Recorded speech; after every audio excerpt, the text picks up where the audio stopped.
Hello everyone, this is the Dinoaur. After a brief hiatus, we're back with a brand new series.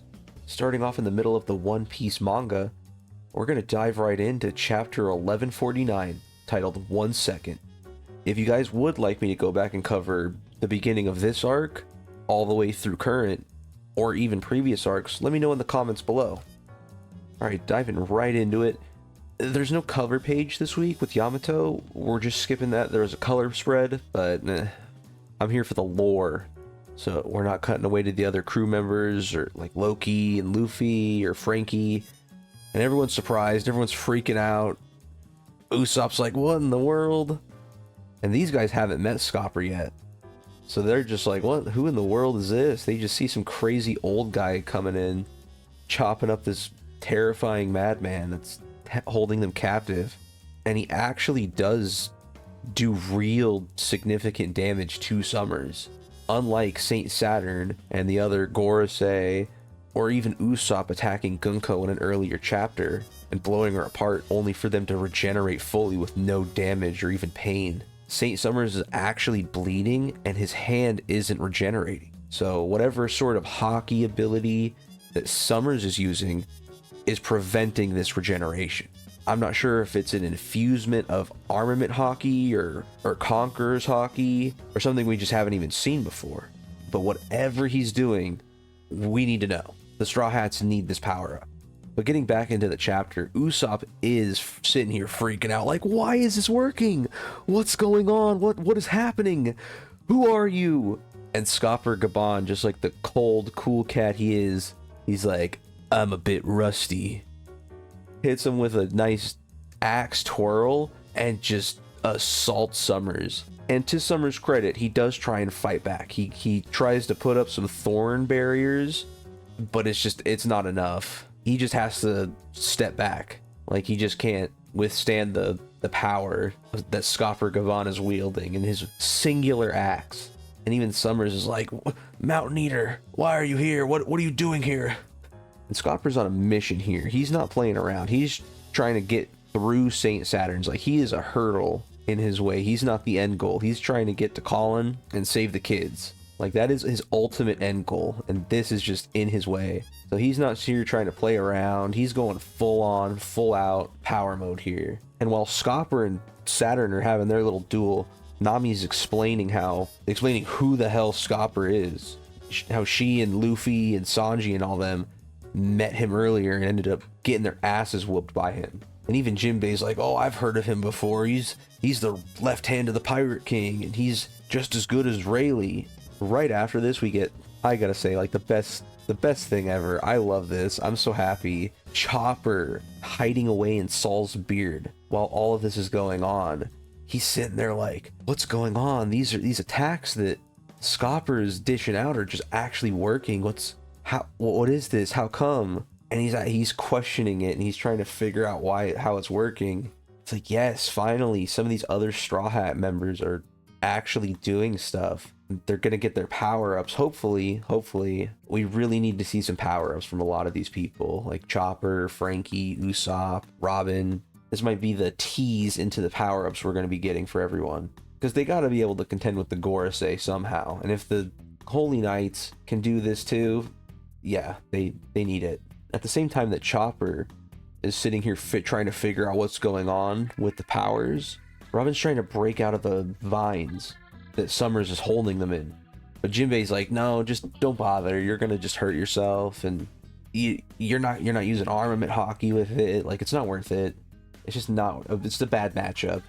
But then we do a cutback to the Summer and Scopper's fight, where Summers uses this crazy devil fruit awakening power to change all the grass around them into like knives on the floor to try and stop Scopper. But Scopper doesn't care. He just jumps over it and cuts Scopper right in half. He just cuts him down the middle. And we see this like crazy hockey flash of some sort.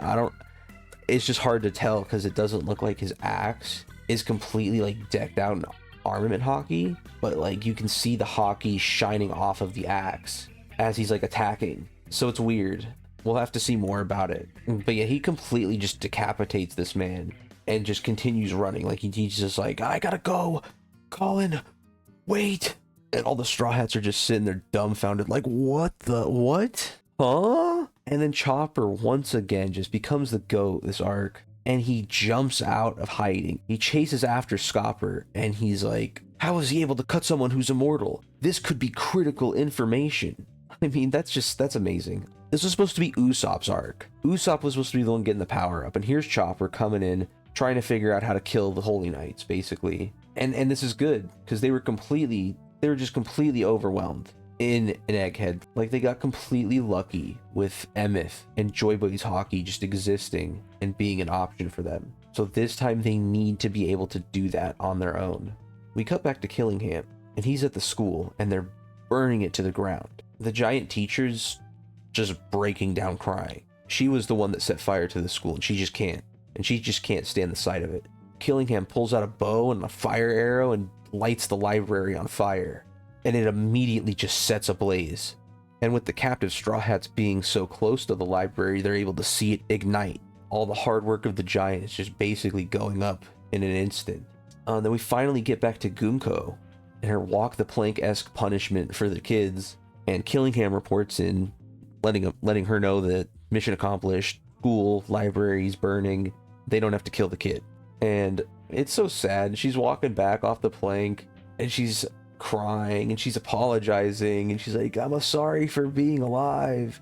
It's my fault the school and everything is burning. And all the kids are like, no, don't say that. It's their fault, not yours. And as everyone's like yelling that out, like the absolute madman he is, Scopper is just running in, just culture, history, kids, everything. You have no right to take that away. And even Gunko's like, what, the Pirate King? Pirate King's crew? What are you doing here? He's like, you do know I'm gonna kill them now that you're here, right? Now that you're trying to interfere, like all the kids turn around because they're like, oh, it's Scopper. Look who it is, blah, blah. They're like, hey, Colin, look who's here. And as all the kids are trying to yell at Colin, Scopper's like, please, God, no, don't give it away, no. And then it hard cuts to Colin, just like, Dad, everyone, that's my dad. He's the best. He'll beat up everyone and save everyone because he's the strongest dude ever. Because he's my dad. And Gunko's just over there like, interesting statement, child.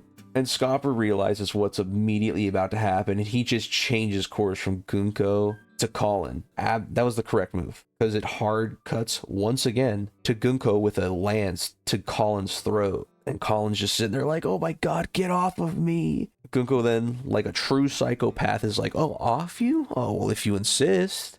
And she has every intention to do so. She's absolutely cold-hearted and brutal right here. And Scopper's just standing there in this like half a millisecond instant, just like, this is my last chance. If I act now and do things right, I could put the fires out, save the kids, and save the island all in an instant. And he just yells out to Colin. He's like, give me a second. Hold on. You're strong. And Gunko, crying with this lance to his throat, he's like, okay, Dad.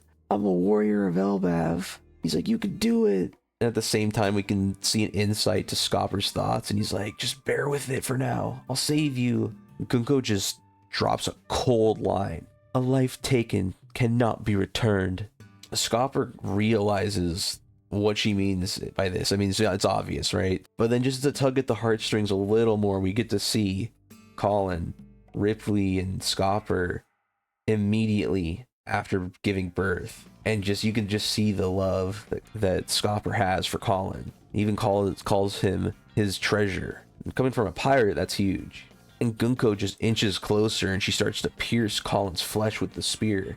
Scopper begins to rush in because he uses observation hockey and sees the future. And we get this brutal panel of Gunko actually killing Colin, piercing his neck. Right after seeing that, Scopper drops his axe and surrenders, which saves Colin. But at the same time, Gunko immediately turns around and pierces him through the chest with 3 arrows from her ability. Scopper apologizes to Colin and Elbaf, and once again, Chopper comes in like the absolute GOAT this arc and jumps in to save Scopper as he's falling off a cliff, using Skywalk to catch him on his back and jump down to safety. Or that's the last we see of those two for now. But all the kids are just like, what? Scopper? And Colin's just breaking down because he just saw his dad presumably be executed. And he screams out, Dad! Dad! As he does that, it awakens something in Gunko, like a flash, a memory. We see this quick panel of what's presumed to be Gunko, and a silhouette of a young kid and a man with a sword, which might be similar to that of Shanks' sword, but the thing that gives it away is the hairstyle. It's a very prominent afro with musical notes. If the look of the character wasn't enough to give it away, it's the dialogue. The memory leads with, Yo! You see, my dream is to be a pirate. And that's it. It has to be Brooke. So Gunko has some sort of relationship with Brooke. Now, there could be some discussion about whether Brooke is her dad or not, and I just don't buy that. I think my biggest thing about that is that she's never really referred to him as father, where even in the coming panels here, she's loose from whatever control she's under, and she runs towards Brooke as he's tied up, and she just refers to him as Brooke. Not father, not dad, not anything familial, just his name, which to me screams more along the lines of he's maybe an uncle figure, friend of the family. She could be the daughter of Yorkie, the former leader of the Rumbar Pirates, because we just don't really know what happens to him. One Piece being One Piece, characters just disappear off screen when presumed to be dead, only to come back in a significant way later. And that could be the same thing with Yorkie. Maybe him and the other half of the crew that were left behind because of the disease that they carried were discovered by celestial dragons, holy knights or something, and were taken in, cured, made slaves, and maybe before they left for their grand journey, Yorkie just decided to pull Yasopp and leave his daughter behind on the island. And Brooke just knew her by association because of that, and has faint memories. Like very, very faint memories, because she was just so young. But now that she's older, she looks so much more like Yorkie. But we probably won't get any more information on that for a few more chapters. But to end the chapter off strong, we see a couple shots of all the holy knights, minus Gunko, and they're all shocked and surprised as a booming voice echoes through their minds, saying, What is all of this commotion? The holy land of Marine lies currently lame now seems to require additional military force. Lu will show thee the dominion of God. And we see Gunko is then possessed by Emu as Haki is spitting off of her, ending the chapter. And no break next week. Oh man, this is an insane way to end the chapter. I cannot believe it. I cannot believe it. Oda really said, let's just do Egghead again, but like worse. Let's make it worse. Like, I'm not sure what to do. I'm not sure where we're going with this. Like, I did not think Emu was going to straight up possess Gunko. There's a crazy twist of events. I'll tell you what. When I first read the chapter, I was like, maybe it's a summoning. Maybe Gunko just snapped back into her like crazy form, regular holy knight attitude, and was like, oh, Emu will show you your insolence. But then I read the dialogue again and remembered how Emu themselves addresses themselves.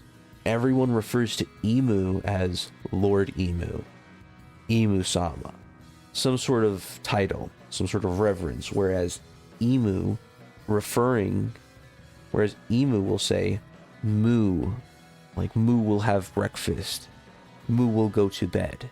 So I think that's the dead giveaway, along with the eyes too. It's those rounded circular kind of eyes, and I'm sure if it was a colored panel, they would be red. So this is about to get insane. I'm not sure what's going to happen. We got a quick glimpse of Gunko, the real Gunko, shining through, and I think Brooke is going to be a huge part in like breaking the connection between Emu and Gunko with his soul powers. That's inevitably going to come into effect. Oh man, next week is going to be so good. It's going to be so crazy. What did you guys think about this chapter? Were you guys expecting Emu to just possess Gunko and just show up in any capacity? What do you think about the future of One Piece, or even just next week in general? How about Brook's connection to Gunko? If you guys want me to cover other chapters, or even the anime itself, let me know down in the comments below. This is Dinoaur. This has been a One Piece chapter review / discussion, and I'll see you guys next time.